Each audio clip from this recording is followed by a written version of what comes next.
আমার পাশের বাড়ি একটা দাদা মাশরুম চাষ করে, বৌদি এনেছিল, মাশরুমগুলো দিয়ে গেছে।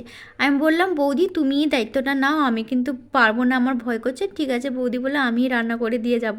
এখানে পেঁয়াজ, টমেটো, আদা আর একটু বাদাম নিয়েছি, দিয়ে ভালো করে পেস্ট করে নিয়েছি। এখানে একটু সরষে দিলে আরও ভালো হয়। মাশরুমগুলোকে ছাড়িয়ে নিয়ে ভালো করে ধুয়ে জলটা ঝারিয়ে নিয়ে ভালো করে কিন্তু ভাজা ভাজা করতে হবে তেলে। আমি তো একবার মাশরুম ভাজিয়ে নিয়ে রান্না করে ফেলেছিলাম, যা গন্ধ করছিল খেতেই পারিনি একদম। নুন হলুদ দিয়ে ভালো করে যতটা সম্ভব ভাজা ভাজা করে নিতে হবে, দিলে এর টেস্টটা খুব ভালো হবে।